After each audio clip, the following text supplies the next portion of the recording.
Yo les gars, c'est Levis30 et aujourd'hui on se retrouve pour une toute nouvelle vidéo. Aujourd'hui les gars, c'est une vidéo spéciale Halloween. Donc déjà joyeux Halloween pour tous ceux qui regardent cette vidéo aujourd'hui. J'espère que vous avez passé un bon Halloween. Et je fais une vidéo justement spéciale pour cette fête. Donc une vidéo un peu horreur. N'hésitez pas à dire si vous aimez ce style de contenu que je pourrais en faire d'autres à part les périodes d'Halloween. Et du coup les gars, je vais vous raconter des légendes urbaines asiatiques. Donc au Japon, en Corée, comme ça quoi. Et parce que vous savez peut-être, mais dans les pays asiatiques, il y a beaucoup de légendes urbaines qui font un peu flipper. C'est des traditions là-bas et tout. Et ben, ça fait des bonnes histoires d'horreur. Alors, je vais vous en raconter quelques-unes. Et du coup, n'hésitez pas à liker, à vous abonner. Dites-moi si vous voulez plus de vidéos comme ça. Et on passe à la première histoire. Donc cette première histoire vient de la Corée du Sud et elle va parler d'une bibliothèque. Car en Corée et en Asie plus précisément, les élèves révisent beaucoup de temps, ils passent beaucoup de temps consacrés à leurs études, ce qui fait que des fois ils restent à la bibliothèque avec leurs amis tard pour réviser. Et c'est le cas aujourd'hui d'une fille et donc qui est dans la légende. Et cette fille s'appelle Sun Yi. Donc Sun Yi, un soir, comme quasiment tous les soirs, elle alla à la bibliothèque avec tous ses amis. Donc ils arrivent à la bibliothèque et tout avec ses potes, ils s'installent, ils commencent à réviser et tout.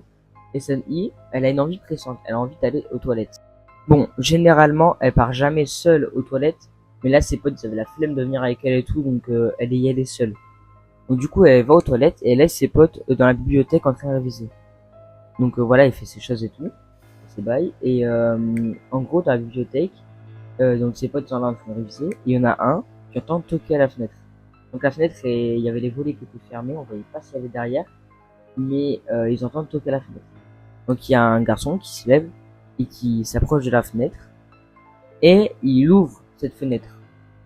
Et là, il voit une grand-mère. Une grand-mère qui la regarde. Enfin, non, parce que cette grand-mère avait les yeux fermés. Et il y avait un truc bizarre avec cette grand-mère. Elle avait l'air innocente et gentille, mais on sentait qu'il y avait un truc qui clochait. Et à un moment donné, cette grand-mère, elle ouvre les yeux. Enfin, pas vraiment, parce qu'en fait, cette grand-mère, elle avait pas d'yeux, elle avait pas d'œil. Elle avait juste des trous noirs et profonds à la place des yeux. Et on ne sait pas ce qui s'est passé. Retour du coup aux toilettes, il y a Sun X qui se lève les mains et tout, quand elle, de son côté, elle voit toutes les lumières s'éteindre. Au début, elle se disait que c'était une blague de ses amis, qu'il faisait sûrement une blague ou quoi. Donc du coup, elle s'inquiéta pas. Elle retourna elle prenait une lampe et elle retourna aux côtés de la bibliothèque. Donc elle avait tout et tout. Et là, elle voit dans la pénombre plein de cadavres, tous ses amis par terre, ensanglantés, morts. Elle se douta qu'il y avait un truc, et elle entendit des pas revenir vers elle. À ce moment-là, elle eut une idée de génie, perso j'aurais pas pensé. Elle se met au sol et décide de faire la morte. Non, c'est pas une blague. Elle fait vraiment comme les animaux quoi, elle fait la morte. Elle s'allonge par terre, elle ferme les yeux, et elle prie pour se calmer et tout. Elle essaie de faire le moins de bruit possible, de respirer le moins possible. Et elle entend des pas, elle entend des livres qui tombent par terre, genre quelqu'un qui tape contre ses murs et tout. Bon, ça fait un boucan et tout. Et là, elle a plus rien. Elle entend juste des pas autour d'elle, qui tournent en rond autour d'elle. Elle entend comme une horloge sonner. Et d'un coup, plus rien. Et c'est là que vraiment, on voit qu'elle est intelligente parce que, au lieu d'ouvrir les yeux directement, elle attend. Même si elle entend plus rien et qu'elle sent plus rien autour d'elle, elle attend quand même. Elle attend 10, 20 minutes, en train de paniquer, mais elle essaie de le cacher, de respirer le moins possible. Et à un moment, elle ouvre les yeux. Elle décide d'ouvrir les yeux au bout de 20 minutes. Et elle se dit que c'est bon. 20 minutes sans rien entendre quoi, il y a plus rien. Et là, elle ouvre les yeux, doucement, petit à petit. Et, et à ce moment-là, elle voit rien. Elle referme les yeux, elle les réouvre. Elle fait ça 2 ou 3 fois. Et au bout de la troisième fois, elle les rouvre. Et là, elle voit la grand-mère surgir devant elle, qui la regarde. Enfin, pas vraiment du coup, parce qu'elle a les yeux, elle a pas d'œil, mais elle la regarde. Et là, plus rien. On ne sait pas ce qui s'est passé ensuite. On sait que Jenny est morte sur le moment et qu'il n'y a eu aucun survivant. On ne sait pas qui était cette grand-mère, pourquoi elle faisait ça, si c'était une vraie personne, si c'était un élément surnaturel. Mais on sait qu'il s'est passé quelque chose dans la bibliothèque. Voilà, c'est la fin de la première légende. J'espère que vous avez aimé, si vous a fait un peu peur ou quoi. Et on passe directement à la deuxième.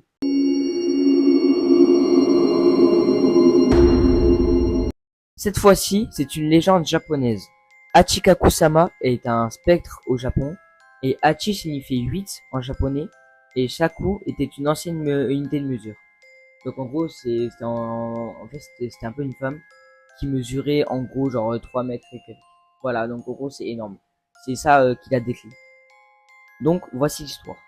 Un jour, un petit garçon alla chez ses grands-parents. Ce jour-là, il faisait très chaud et il jouait dans le jardin. Il entendit un bruit bizarre. Donc il a commencé à chercher d'où provenait ce bruit. Et à force de chercher où venait le bruit, le garçon se rapprocha de 2 arbres. Et derrière ces 2 arbres, il remarqua une femme, la silhouette d'une femme. Et à ce moment-là, il comprit que c'était l'origine de ce bruit. Cette femme était très grande, mais d'un coup, elle disparut devant lui. Le garçon rentra chez ses grands-parents et leur expliqua ce qui s'est passé après, enfin, ce qui venait de se passer. Et d'un coup, chez ses grands-parents, ont commencé à devenir tout blanc. Le grand-père partit appeler quelqu'un et dit à la grand-mère et à l'enfant de ne pas bouger. Alors, du coup, réaction normale, l'enfant il eut peur et il s'est mis à pleurer. Pendant qu'il pleurait, il demanda à sa grand-mère ce qui se passait. Et la grand-mère répondit, tu plais à Hachisaku-sama. Le grand-père revint à la maison avec une sorcière, qui apparemment pouvait repousser la femme, le mauvais esprit.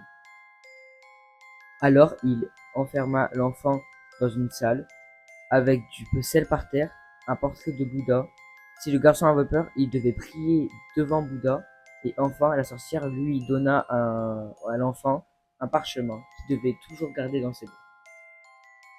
Et en gros, il devait passer la nuit dans cette salle, et apparemment, ça le libérait, si tout se passait bien, ça le libérait de l'emprise de Hachika Kusama. En partant, la sorcière ferma la porte à clé, et la nuit tomba. Tout à coup, le garçon entendit le même bruit qu'il avait entendu au départ. Vous l'avez compris, ça annonçait l'arrivée de Hachika Kusama. Et tout à coup, il entendit une voix venant de la porte. La voix de son grand-père. Et la voix, elle dit, c'est moi. Si tu as peur, tu peux sortir, tu sais. Et d'un coup, du coup, il comprit que c'était pas vraiment son grand-père. Et il sorta pas. Et d'un coup, il vit le sel noircir, devenir noir. Alors, il comprit que du coup, c'était Hachikaku-sama qui voulait entrer et voulait lui faire du mal. Il était là, il était terrorisé par la peur, mais il sortait pas. Il voulait pas sortir. Il restait là, il se mettait à prier devant Bouddha, il tenait parchemin fort dans ses pas. Et pendant toute la nuit, il y a Hachikaku-sama qui donnait des coups à la porte, contre le mur et tout pour rentrer. Et aussi, il y a un détail que j'ai oublié de vous dire, c'est qu'en fait, Hachikaku-sama, il y a que le petit garçon qui peut le voir. Ses grands-parents ou la sorcière ne peuvent ni la voir ni l'entendre. Le jour levé, il ouvre donc la porte et sort de la chambre. Il prend donc ses grands-parents dans ses bras et tous se mirent à pleurer. Les grands-parents lui précisent bien que s'il était amené à la revoir, il devait fermer les yeux à tout prix. Mais l'histoire n'est pas finie, car les grands-parents et lui montèrent dans la voiture pour que justement le petit enfant il rentre chez ses parents, il rentre chez ses parents. Et donc pendant la route et tout se passe bien, quand tout à coup le jeune garçon tourna la tête et vit Hachikaku-sama par la fenêtre. Donc tout à coup il se mit d'abord à crier parce qu'il voilà, il avait peur, il a été surpris, réaction normale encore une fois. Et ses grands-parents lui disent ferme les yeux. Donc c'est ce qu'il fait, il ferme les yeux. Il force ça à tout prix pour pas les ouvrir. Et le truc c'est que Hachikaku-sama, son but était de lui forcer à les ouvrir. Du coup, pendant tout le temps où il fermait les yeux, il devait résister en entendant des bruits qui tapaient contre la voiture, des vitres qui se pétaient, des cris. Bien évidemment, tout ça n'était pas réel, mais c'était pour Kachika Kusama, force l'enfant à ouvrir les yeux. Et c'est là que vous allez me détester, mais malheureusement, on n'a pas la fin de l'histoire. Voilà, on ne sait pas ce qui s'est passé à la suite, on n'en sait vraiment rien. Donc du coup, voilà, c'est la fin de cette légende. Je sais, vous allez me détester, mais c'est comme ça. Désolé. Bon ben voilà, c'est la fin de la vidéo. N'hésitez pas à me dire si vous avez aimé, si j'ai bien raconté les histoires, parce que je suis un peu nouveau dans ça, donc dites-moi si voilà. Et n'hésitez pas à me dire aussi si vous voulez une partie 2, une autre vidéo sur le même style. Et il en reste encore beaucoup d'autres. Je sais que Sora, pour ceux qui connaissent, a fait beaucoup de vidéos sur ce style, donc peut-être que les légendes que j'ai racontées sont dans cette vidéo, je sais pas, j'ai pas regardé, je vous avoue. Mais donc voilà, peut-être que je peux aller voir dans cette vidéo pour vous raconter les histoires qu'il a expliquées. C'est à l'ancienne quand même, donc vous les re-racontez si vous en racontez d'autres de nouvelles. Ou si vous en avez rien à foutre, c'est possible aussi, je l'entends. Et n'hésitez pas à liker, à vous abonner s'il vous plaît, ça me soutiendrait beaucoup. J'en ai vraiment besoin. Et moi je vous dis à la prochaine pour une nouvelle vidéo. C'était le Biscant, allez, ciao.